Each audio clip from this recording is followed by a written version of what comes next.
Welcome to Versus. This is Spencer. And today we have a showdown of worker placement. We have the granddaddy versus the newer kid on the block, Caylus versus Lords of Waterdeep. So first let's turn to Caylus. What's the story of Caylus about? Well, you are in some French city building a castle. You're trying to contribute to the castle. So you do that worker placement style where you have these beautiful little cylinders of wood that are colored. Either you got blue, green, whatever your color is, and you're going to put workers out on the board. There's different buildings that you can put them on. You can collect resources. There's different resources. You can put them in places that will give you perhaps some extra money. You can contribute to the building of the castle, whether it be the dungeon or whether it be the walls or whether it be the towers.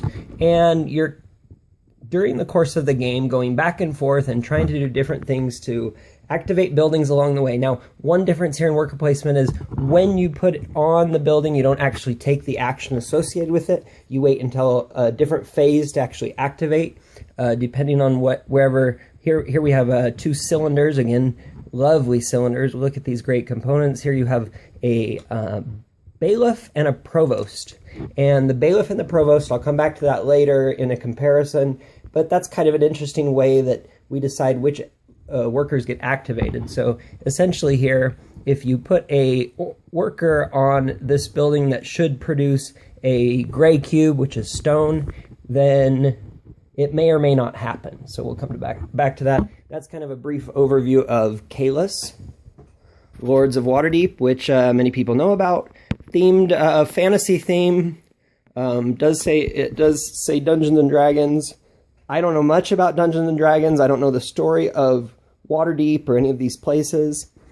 Essentially, you have fantasy theme where, again, you're doing worker style, where you take what's called your agent and you send your agent out into the world to collect different people to come help you. The cubes in this game represent different people, clerics or fighters or rogues or wizards, and you're collecting these different resources, which should kind of be these people that come help you, these adventurers that come help you, and you're supposed to be completing quests.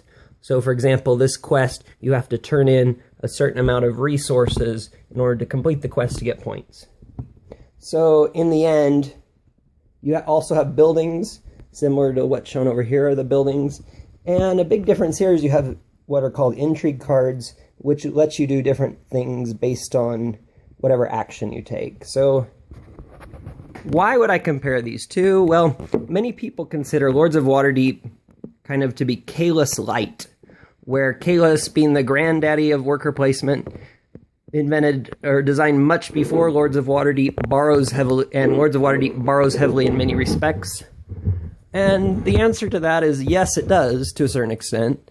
I'm sure there are design decisions that were similar, if not the same, but there's also some big differences.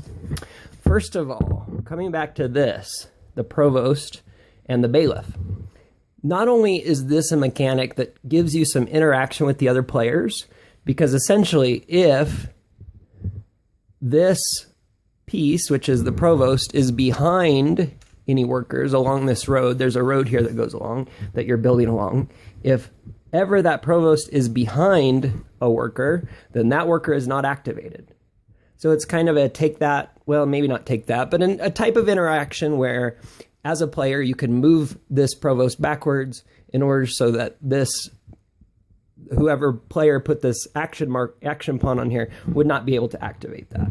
And that interaction is one of the core pieces of how this game works. Whereas over here, really the only way you can do that, you can block each other. Some of these intrigue cards actually give quite a bit of interaction. You can steal cubes from the other players, which is kind of cool. I should say adventurers, sorry. You can steal resources from other players. You can block them. You can give them mandatory quests, which is kind of interesting. And also, another big difference is both games have buildings, but in Waterdeep, the buildings come out at kind of random times, whereas in Caylus, the buildings, you can always choose any building. If you can pay for it and it's available, you can build it. That's a big difference because there's kind of no random element when it comes to buildings. If it's available and you've positioned yourself strategically and correctly, you are going to be able to build whatever building you want along the road. And you can take advantage of different choices, whether you want to monopolize production of a certain resource, or if you want to be able to build a prestige building that gives you extra points. There's a lot of, well, basically there's a lot more game involved in the placement and the strategy behind what buildings are built. Now, Lords of Waterdeep is so much fun. It's much more simple. So it's much more easy to introduce to a new player. If you have people that don't play games as much, or someone that's ready to move on to another step, they don't even have to care about Dungeons and Dragons or fantasy. This game has mechanisms that most people can enjoy if they're even remotely interested in games. There's a great mechanic where you can take over the starting player and all the buildings. If you own the building, you get an extra benefit. Again, that's a similarity to Caylus. If you own the building in Caylus and someone else uses the building, you get a benefit. But in general, if I'm going to be playing a game that's a little bit more lighthearted, a little more fun with people who aren't used to games, Lords of Waterdeep is really good. And even if you have people that have played games a lot, Lords of Waterdeep, especially with the expansion, in fact, I think I have some buildings from the expansion in here. You can tell by this skull. Especially with the expansion, it gives an extra layer of depth, which is good enough for most people to have a good time. Caylus, though, is really good. Caylus is such a nice, meaty, layered game that you can bring out and really dive into, and you can have different experiences every time. You can go head to head easily with someone who's really into games and really strategic and really have a great experience with them because you're matched back and forth with however you're going to play. So in general, I love both of these games. There's no way I could easily pick one of them over the other. As you can see, they're both in my collection. I played Lords of Waterdeep first. I played it a lot, actually, a lot of times. And I had Caylus on the shelf, and I never got it down or read the rules. Every time I'd look at it, I'd think, well, that looks really boring to me. All you have are these cubes and the buildings. It's not very bright and colorful. However, I'm so glad I learned this one. Don't let it slip away. If this is something you want to experience, if you've played Lords of Waterdeep, don't think this is going to be more of the same, because it's definitely not. There's definitely a lot of difference when you play it. Sure, it's worker placement. Sure, there are buildings. Sure, there are actions you can take.